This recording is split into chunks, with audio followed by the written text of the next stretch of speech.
أوجه بعض الاستفسارات للسادة المتدخلين.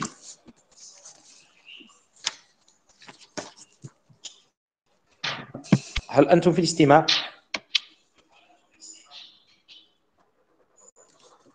نعم. بالنسبة للمداخلات المتعلقة حول دور المسؤولية الاجتماعية ودورها في تحقيق المعايير البيئية خاصة، سؤال موجه إلى السيد لاسبور مولود، ميسيو لاسبور مولود de l'Université de Tizi Ouzou. Donc إلى أين وصلت المؤسسات الجزائرية في احترامها لمعايير الدولية للبيئة أو معايير إيزو بصفة عامة؟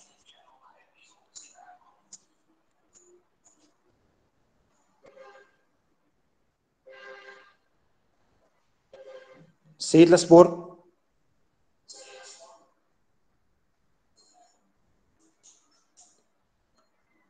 بإمكان الجميع أن يتدخل في هذا السؤال. دونك سواء طالب الدكتوراه معمري صفا أو لوزاني حسيبة.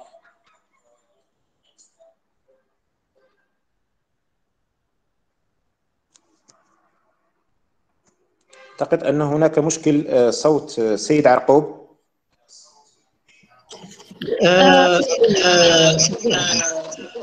صوتك واضح يعني، وسؤالك واضح.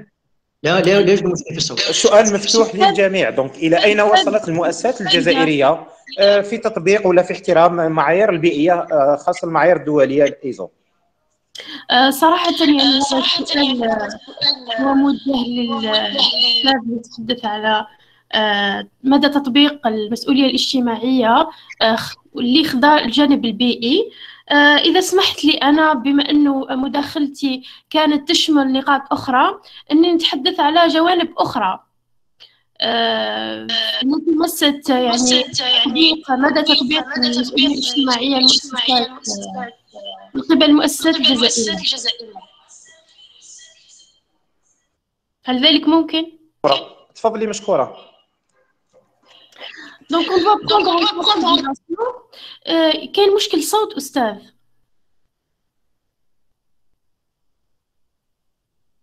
صوتك مسموع، تفضلي. نعم. On va prendre en considération que la protection du consommateur ne se limite pas seulement à la protection du consommateur en matière de sécurité alimentaire, ce qui est le cas des entreprises algériennes. Les entreprises algériennes, ils ont investi des efforts pour en fait appliquer ce point-là. C'est-à-dire les entreprises algériennes protègent le consommateur en matière de la sécurité alimentaire. Il y a d'autres مشكل صوت. تفضلي، صوتك مسموع 5/5. Il y a d'autres problèmes qui concernent par exemple la vie privée du consommateur. En matière de la protection des données, on ne voit pas ça.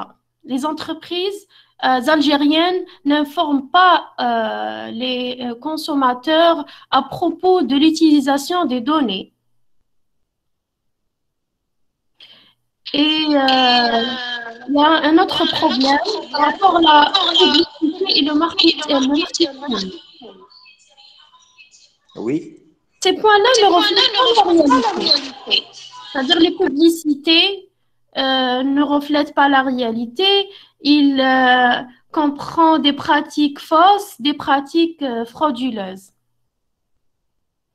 C'est-à-dire les entreprises, pour résumer, les entreprises algériennes ont réussi par rapport à la protection du consommateur en matière de la sécurité alimentaire, mais ils ont échoué par rapport à la protection du consommateur en matière de la vie privée, la protection des données du consommateur, la publicité et le marketing. Voilà ma réponse. Donc, merci, Madame Amri. Donc, je pense que ce problème, d'abord, c'est un problème international. Ce n'est pas un problème algérien. Donc, le problème de la protection des données des consommateurs. Donc, dernièrement, il y a un problème avec l'entreprise Facebook.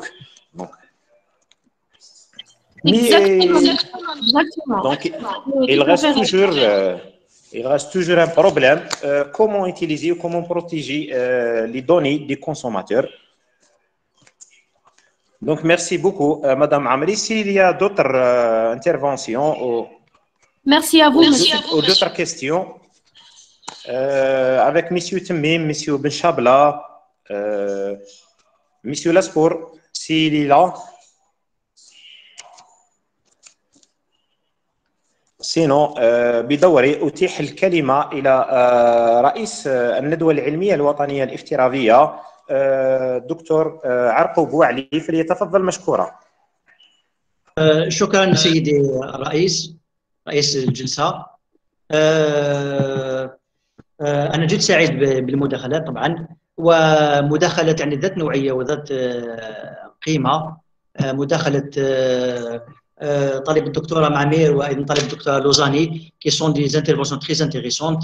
Est-ce que, Madame Lozani, est-ce qu'on a arrivé vraiment à protéger le consommateur ici en Algérie? Est-ce qu'on a vraiment arrivé à ce niveau de la protection du consommateur et à ce niveau aussi de responsabilité sociétale? Parce qu'on parle de responsabilité sociétale, on a trois aspects.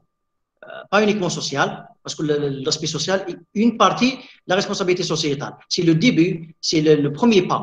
Mais est-ce qu'on a arrivé à une responsabilité sociétale dans ces trois dimensions qui sont liées avec le développement durable?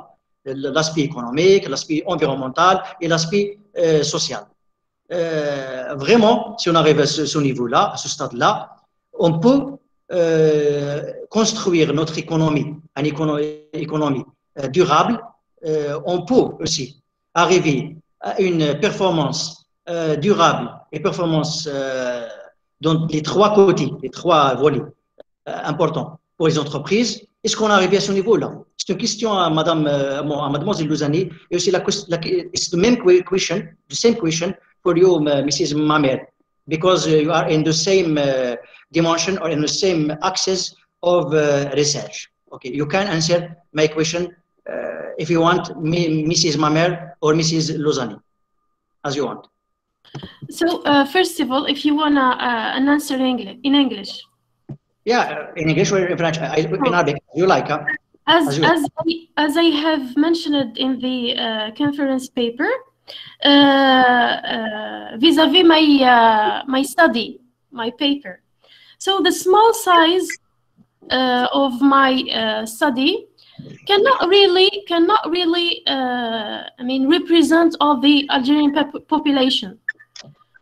The Algerian population, and I should you should keep in mind that I took one dimension to assess or to evaluate the application of the corporate social responsibility according to the consumer.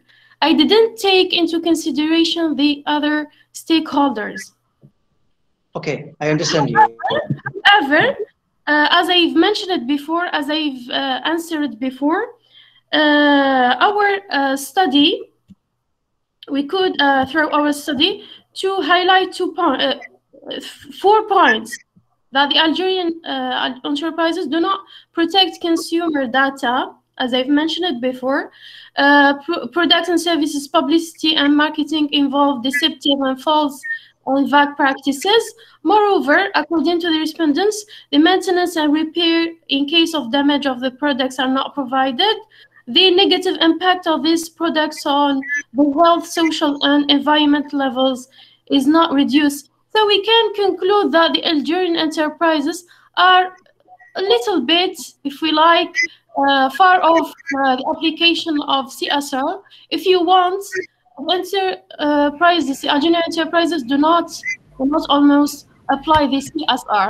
We are a little bit from this in this moment. Thank you. Thank you, Mrs. Mamer and Mrs. Lozani. Est-ce que vous pouvez répondre à la question et vous pouvez nous donner des éclaircissements sur votre intervention très intéressante? D'accord, monsieur. D'après ma recherche, j'ai constaté que les entreprises algériennes, ils ont loi de la responsabilité sociale de l'économie durable. J'ai constaté que le volet, ils ont concentré beaucoup plus sur le volet environnemental par rapport aux deux autres volets. Surtout le volet social, il est vraiment négligé dans les entreprises algériennes. C'est une réponse courte et précise aussi. Merci beaucoup. Alors, madame, avant de passer donner le mot à madame Marouche, j'ai une question à monsieur Fadi Tamim. سيد فادي تميم، طرحت لك سؤال من قبل وقلت لك يعني هل يمكن اتخاذ المنظمه كرائده، يعني منظمه رائده في حمايه المستهلك ويكون لديها دليل في يعني يقدم لمنظمات حمايه المستهلك الاخرى، لما لا؟ يعني خاص كمنظمه رائده لاستقطاب النخبه والكفاءه التي تتحدث عنها وتريد استقطابها، يعني وهذا امر مهم جدا. لاسبي ماركتينغ بور لورغانيزاسيون بصفتك منسق وطني والشخص رقم 2 في المنظمه، السيد المحترم فادي تميم. الله يخليك. يعني العمل الجمعوي في الجزائر للاسف يعني نقولها ونتحمل مسؤوليتها لاني قديم في العمل الجمعوي. الطبقه المثقفه والطبقه الاكاديميه في الجزائر اعتزلت العمل الجمعوي منذ فتره. العمل الجمعوي كان يؤخذ عليه أن الناس اللي تدخل العمل الجمعوي هي ناس متسلقة، هي ناس تحب فوائدها، تحب السر. نجاح المنظمة الجزائرية لحماية وإرشاد المستهلك ومحيطه فيما نجحت أنها استطاعت أن تجعل نخبة منها أكاديميين دكاترة أنها تتبنى فكر المنظمة وعقيدتها، أنها تحب المشاركة، لأنه أولا وأخيرا الأكاديمي أو الطبقة المثقفة هي مواطن جزائري، لكن عملنا منذ بداية المنظمة على استقطاب الأكاديميين وعدم إقصاء أي شريحة أخرى، لكن استقطابهم، نأخذ برأيهم. عنا يعني عنا الحمد لله عنا نخبة، ونتمنى أنه نوسع القاعدة تاعنا أكثر على مستوى الجامعات، على مستوى المخابر. في هذه النقطة استثمرت المنظمة والحمد لله، يعني الاستثمار تاعها كان ناجح، ونتمناو أنه حتى يعني الناس اللي موجودة معنا تكون هي سفراء للمنظمة على مستوى جامعاتها، على مستوى معاهدها، على مستوى مخابرها، لأنه أولا وأخيرا الفائدة هي المستهلك الجزائري وهي تجربة. أنا صدقوني أنه العمل الجمعوي هو تجربة يزيد في شخصية الإنسان، يكسبوا مهارات. يعني أنا أتمنى أنه يكونوا النخبة يعني الأكاديميين وخاصة طلبة الدكتوراه وكذا، عملهم الجمعوي بين التحصيل الأكاديمي والخبرة في الواقع يفيدهم. وشكرا جزيلا. شكرا سيد فادي تميم، شكرا على يعني أنك أعطيتنا من وقتك، خاصة أنك قيادي يعني من الدرجة الأولى في المنظمة. أيضا أشكر السيد بن شابلة أيضا أعطانا من وقته.